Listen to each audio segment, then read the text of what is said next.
जय माता दी। मैं ज्योतिषी रामगोपाल भारद्वाज ज्योतिष केंद्र में आपका स्वागत करता हूँ। मैं आज आपको कन्या लगन की कुंडली के बारे में बताना चाह रहा हूँ। जैसे कि हमारी सीरीज चल रही है मेष लगन से लेके मीन लगन तक जेम स्टोन्स के बारे में, वे कौन सा स्टोन आपके लिए बढ़िया है, कौन सा स्टोन आपने नहीं पहनना कभी भी इस लगन की कुंडली में, और कौन सी चीजों का आप दान कर सकते। तो आज हम शुरू करते हैं कन्या लगन की कुंडली। कन्या लगन का मतलब 6 नंबर से कुंडली अगर स्टार्ट होती है तो कन्या लगन की कुंडली कहलाती है। तो ये राशि की बात हम नहीं कर रहे। मैं बार बार आपको जब भी ये कुंडलियां बनाता हूं तो मैं आपको कहता हूं, तो किसी की कन्या लगन की कुंडली में सूर्य सिंह राशि है तो उसको सूर्य का नग कभी नहीं पहनना। ये जब भी नग पहने जाते हैं, जब भी स्टोन्स पहने जाते हैं तो वो लगन कुंडली के लिहाज से पहने जाते हैं, ना कि राशि के लिहाज से। जैसे जितनी भी दुकानें लिखी हुई हैं यहाँ पे राशि के नग मिलते हैं, तो कभी भी गलती से भी राशि का नग नहीं पहनना चाहिए।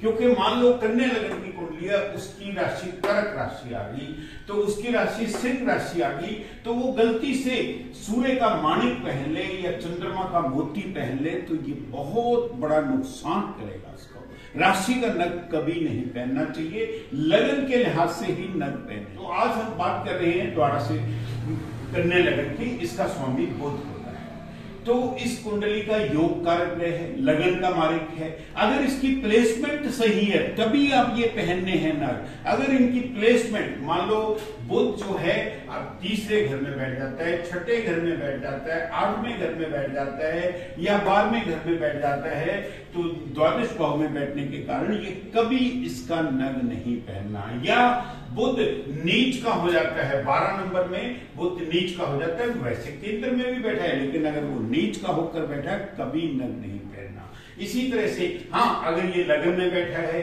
सुखों के स्थान पे बैठा है, बुद्धि के स्थान पे बैठा है, भाग्य स्थान पे बैठा है, या बन के कर्म के स्थान पे बैठा है, या चंद्रमा के घर में भी बैठा है बुध, तो ये आप राशि पहन इसका नग पहन सकते हो। पन्ना इसका एमराल्ड भी कहा गया है और पन्ना भी कहते हैं इसको, तो ये नग आप पहन सकते हो। दूसरा, इस कुंडली का अति योग कारक ग्रह है शनि।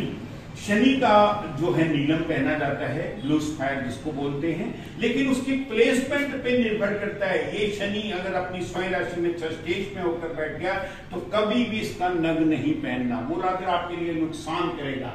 अगर शनि नीच का होकर बैठ गया 8वें घर में तब भी कभी नग नहीं पहनना, 12वें घर में बैठा है तब भी नग नहीं पहनना। चाहे इस कुंडली का ये कारक ग्रह भी बन सकता है यहाँ पे, क्योंकि शनि 8वें घर का कारक ग्रह भी होता है, लेकिन फिर भी आपने नग नहीं पहनना। अगर ये तृतीय भाव में बैठा है तब भी नग नहीं पहनना। नीलम आप पहन सकते हो अगर ये लगन में बैठा है, केंद्र में बैठा है, यहाँ पे 7वें घर में बैठा है। शनि इवन के बने गए, कहने का मतलब कर्म स्थान पे बैठा है, तो भाग्य स्थान पे बैठा है या आमदन के स्थान पे बैठा है, तो नीलम ब्लू स्फायर आप पहन सकते हो। इसी तरह से इस कुंडली का शुक्र भी योग कारक ग्रह है, जिसका नग होता है हीरा या डायमंड जिसको कहा गया है। इस कुंडली में उसकी प्लेसमेंट पे निर्भर करता है कि उसकी प्लेसमेंट शुक्र की कहीं है, कहां पे है। अगर ये शुक्र का नग, इस कुंडली में शुक्र का नग अपनी स्वयं भाग्य स्थान पे शुक्र बैठा है तब भी आप पहन सकते हो। शुक्र अपनी स्वयं राशि में कर्म वाणी के स्थान पर बैठा है तब भी आप इसका नग पहन सकते हो। हाँ, शुक्र को नीच का नहीं होना चाहिए। अगर ये लगन में बैठ गया तो नीच का हो जाता है, तो कभी इसका नग नहीं पहनना। 6, 8, 12 में या तृतीय भाव में कभी भी नग नहीं रिकमेंड किए जाते। इसी तरह से ये 3 नग जो हैं योग कारक हैं इसके, अगर इनकी प्लेसमेंट सही है, पन्ना, नीलम और हीरा आपकी पहन सकते हो। हाँ, पुखराज इस कुंडली का, बहुत से लोग ये ज्योतिषी ये कहते हैं कि बृहस्पति इस कुंडली का मारक ग्रह है, मार्केश है। इस कुंडली का बृहस्पति मारक ग्रह नहीं है। बुध और बृहस्पति आपस में सम ग्रह होते हैं, इस कुंडली का मार्केश नहीं है।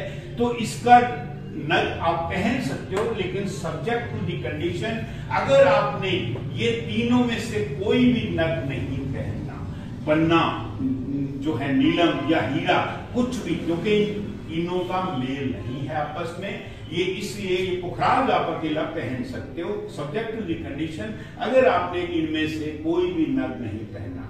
कभी भी पुखराज का ब्लू स्क्वायर नीलम के साथ नहीं पहना जाता, पुखराज कभी डायमंड के साथ नहीं पहना जाता, पुखराज इवन पन्ना के साथ भी नहीं पहना जा सकता।